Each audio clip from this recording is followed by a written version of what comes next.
सिंध जी राजधानी कराची में वाक़िअ हिंदू जिमखाना हिकु सियासी, समाजी, अदबी, सक़ाफ़ती ऐं तारीख़ी हैसियत रखे थो। हिंदू जिमखाना जो बुनियादु 47,000 चौरस एराज़ीअ ते 1921 ईस्वीअ में मौजूदु सरवर शहीद रोड ते रखियो वियो, पर संवारे सिंगारे हिन जो कमु 1925 ईस्वीअ में मुकमिल कयो वियो। हिन ख़ूबसूरत इमारत जी डिज़ाइन आगा अहमद हुसैन मुग़ल दौर जी ख़ूबसूरत इमारतुनि खे ॾिसी उन्हनि जी तिर्ज़ ते ठाही। कराचीअ जी हीअ ख़ूबसूरत ऐं पहिरीं अवामी इमारत सेठ राम गोपाल ऐं हिंदू कम्यूनिटी जे ॿियनि मुअज़्ज़िज़नि जी कोशिशुनि सां ठही, जंहिं जी ख़ूबसूरती खे ॾिसण लाइ सिंध जे ॾूरांहनि इलाइक़नि खां माण्हू कई ईंदा हुआ।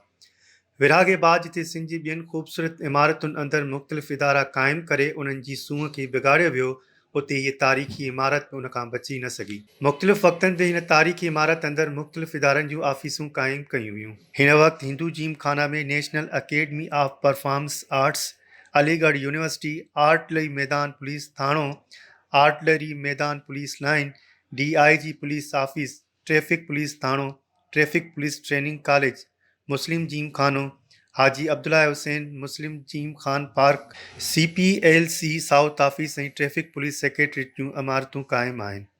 हिंदू जिमखाने में जेकी मुख़्तलिफ़ इदारनि जूं आफ़ीसूं क़ाइमु आहिनि, उन्हनि जी क़ानूनी हुजण बाबति सवाल उथनि था, पर उन्हनि जो जवाबु कंहिं वटि न आहे। जेतोणीकि हिंदू जिमखाने खे पंहिंजी असुलु हैसियत में बहाल करण जी ज़िमेदारी सक़ाफ़त खाते जी आहे, पर उहो सदाईं पंहिंजी उन ज़िमेदारी खां क़ासिर बणियल रहियो आहे। हिंदू जिमखाने खे पंहिंजी असुलु पुराणी हैसियत में बहाल करण जो सिंधी माण्हुनि जो पुराणो मुतालबो रहियो आहे। तंहिं करे सक़ाफ़त खाते ऐं ॿियनि लाॻापियल इदारनि खे घुर्जे त उहे सिंधी माण्हुनि जे उन मुतालबे खे मञता ॾींदे हिंदू जिमखाना खे पंहिंजी पुराणी असुलु हैसियत में बहाल कनि।